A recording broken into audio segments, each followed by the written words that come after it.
Então João 8,50 diz assim: não estou buscando glória para mim mesmo, mas há quem a busque e julgue. Então, o versículo 50 diz isso, né? Jesus está falando aqui, né? E respondendo à acusação de ser samaritano e endemoniado, né? Jesus ele responde dessa maneira: não estou buscando a glória para mim mesmo, mas há quem a busque e julgue. E a gente viu no versículo 49, né, que ele responde dizendo que ele não era endemoniado, né, e que ao contrário ele honra o Pai, e eles que desonram a Jesus, né, e vocês me desonram, né? Jesus está falando isso e está respondendo, né, ele dizendo que ele não está buscando glória para mim mesmo, mas há quem a busque e julga. Isso é interessante, meus irmãos, porque buscar a glória para si mesmo, né, é uma coisa interessante, né? Quando Jesus ele fala isso, a resposta de Jesus ela é muito propícia, porque quando Jesus ele responde dessa maneira, ele está dizendo o seguinte: se eu tivesse buscando algum interesse meu, vocês poderiam até estar me acusando de alguma coisa, né? E a gente entende isso que Jesus está falando, porque a gente sabe que quando alguém está buscando algum benefício, quando alguém está buscando alguma coisa, quando alguém está querendo quando ela quer alguma coisa, né, a pessoa ela usa de argumentos, né? Ela fala coisas que não fazem sentido, né? Ela apresenta argumentos que você vai ver que na vida dela não tem base para a pessoa estar falando aquilo. Quando a pessoa tem algum interesse, e ela tem algum interesse por trás do que ela está falando, às vezes o que ela está falando não é verdadeiro, ela só está falando aquilo para que a pessoa que está ouvindo seja movida a fazer o que ela quer, né? Porque ela quer alguma coisa, né? Algum interesse, algum benefício, dinheiro, posição social, ela quer alguma coisa, né? Então isso é muito normal no mundo, é muito comum isso acontecer. A pessoa ela quer alguma coisa, então porque ela quer alguma coisa ela dissimula, ela age com dissimulação, ela usa de falsidade com a boca, né? Ela conta uma história e te faz envolver naquela história, e você acha que a pessoa está te contando aquela história por causa de algum motivo, mas não é aquilo, é outra coisa, né? É outra coisa, ela está querendo te apresentar aquilo por causa de uma outra intenção que está velada, está escondida, né? E quando a pessoa quer alguma coisa e ela não é honesta, ela não é sincera, e ela não diz: eu estou querendo isso, então porque eu estou querendo isso, eu estou te falando isso, né? A pessoa honesta ela é assim. A pessoa que não é honesta não, ela esconde, ela conta uma história para tocar no seu coração de maneira velada, te levar a fazer aquilo, né? A pessoa desonesta, ela procede dessa maneira. Desonesta, que eu quero dizer, com a boca, desonesta com o coração, desonesta com a língua, né? Desonesta no sentido de que o que ele apresenta para você é uma coisa, mas no fundo ele está querendo outra. Então Jesus, quando ele responde isso, quando ele fala isso que ele está falando, eu não estou buscando glória para mim mesmo, ele está sendo honesto para com aqueles homens. Ele está falando para eles: olha, eu como Cristo, como Filho de Deus, eu não estou pleiteando ser rei, eu não estou pleiteando ser um profeta importante em Israel, eu não estou pleiteando ser sacerdote importante em Israel. Jesus não estava pleiteando nenhuma dessas coisas. Quando Jesus falou que ele era o Messias, quando ele falou que quem vivesse pela sua palavra certamente viveria e não morreria, quando Jesus estava falando dessas coisas, ele não estava falando com o interesse de ser nada nesse mundo. Jesus não estava falando com intuito político. Não tinha por trás de Jesus um discurso político.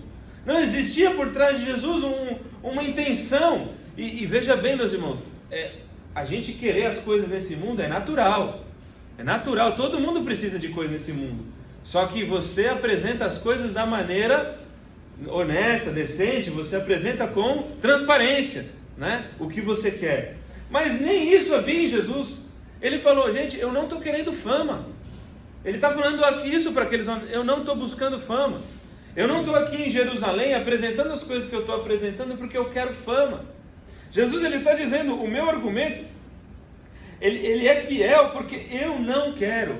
Aí ele complementa: há quem queira e quem julgue, né? Tem quem queira, né?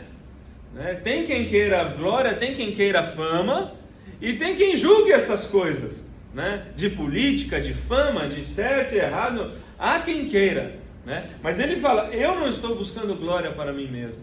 E aqui está todo o segredo, né, da vida com Deus. Daqui está todo o segredo da vida com Deus. E daqui a gente pode extrair tudo o que a gente precisa para com o nosso relacionamento com Deus. Por quê? Porque se nós buscarmos a glória de Deus, se nós buscarmos fazer a vontade do Pai, se nós buscarmos a realizar aquilo que o Pai já preparou para nós, não tem que pleitear com nada, não tem que guerrear com nada, não tem que fazer nada de maneira infiel, não tem que fazer nada, não tem que dar jeitinho para nada, não tem que usar caminhos, não tem que usar atalhos, não tem que dar o nó em ninguém, não tem que faltar com transparência para com ninguém, não tem que mentir para ninguém, não tem que fazer nada. As coisas que Deus quer que nós façamos, elas vão acontecer. Elas vão acontecer. O que Deus quer para a minha, o que Deus quer para a tua vida, vai acontecer. Ninguém pode impedir, ninguém pode atrapalhar. O que Deus planejou para que Cristo fosse, ninguém atrapalhou. Até a última hora, Pedro cortou a orelha do homem lá para impedir ele ir para a cruz, mas ninguém impediu ele de ir para a cruz. Nada podia impedir Jesus de ir para a cruz. Nada. E o sacerdócio, o reinado, o ministério profético de Jesus não podia ser impedido por nada, porque o que ele tinha que fazer, ele fez. Essa era a obra de Deus para a vida de Cristo. Essa era a obra de Deus para a vida dele. E assim como Jesus tinha o ministério de salvar a minha e a sua vida, de ser o Messias, de expiar os nossos pecados, de ser crucificado, de ser ressurreto, de ser o primeiro entre os irmãos, de ser o primogênito, de todas as coisas, nada podia impedir de Jesus ser quem ele era, de o que ele veio para fazer. E as aspirações dele, ele falou muito claramente, ele falou, olha, eu não estou aspirando nada aqui nessa terra, o meu ofício ele é claro, ele é transparente e ele vai acontecer. Ele já estava falando isso, ele já tinha falado inclusive para os inimigos dele, que ele ia voltar para o Pai. Ele já tinha falado para os próprios inimigos dele que ele ia morrer, e que os inimigos não iam conseguir, matando ele, apagar e fazer com que o ministério dele fosse um prejuízo, fosse malfadado. Ele já tinha falado isso. Então, meus irmãos, da mesma maneira, para mim e para a sua vida, não importa o que aconteça, as obras que Deus preparou de antemão para que acontecesse na minha e na sua vida, ela vai acontecer. E porque isso vai acontecer, o segredo está em buscar a glória de Deus. O segredo está em buscar a glória de Deus.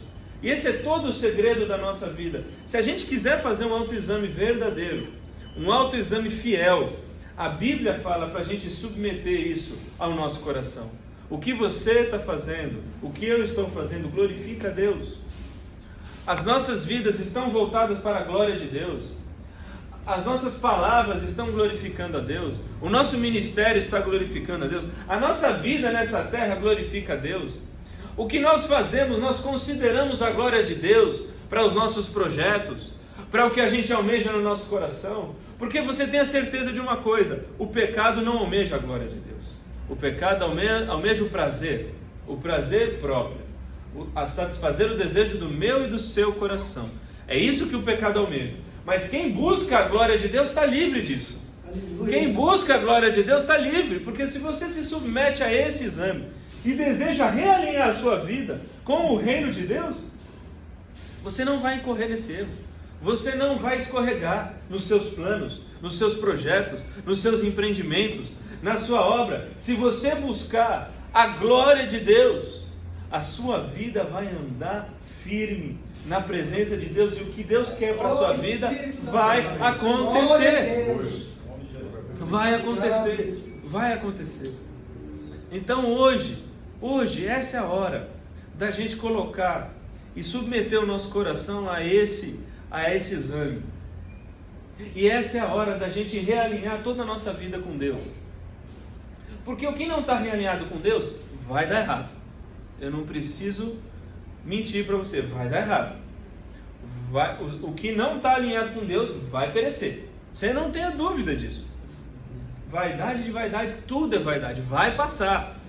Tudo que você empreender no seu coração, que for só para o seu próprio prazer, motivo da sua cobiça e do seu pecado, vai passar. Não vai valer de nada.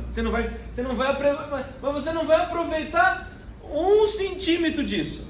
Não vai tirar proveito. Até no seu prazer que você tiver com as coisas que são pecado, não vai ser prazer. Até isso vai ser tirado.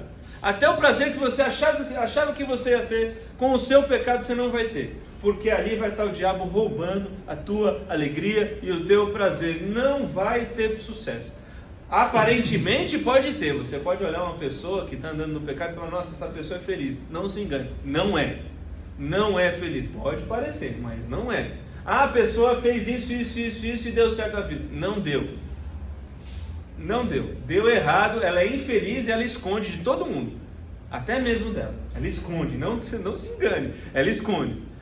Ela toma um remedinho ali para dormir, de algum jeito ela esconde, né? Só é feliz quem vive para a glória de Deus. Amém. Só é feliz quem vive como o Senhor, porque o Deus que é o Pai de nosso Senhor e Salvador Jesus Cristo é a própria alegria, é o próprio prazer, e Ele nos chama para ter prazer nele. Então não vamos buscar, meus irmãos, fazer a nossa vontade, é buscar coisa para nós, mas buscar coisa para Deus, porque quem faz a vontade de Deus, Pastor Bel, quem honra a Deus, ele honra aquele que honra a Deus.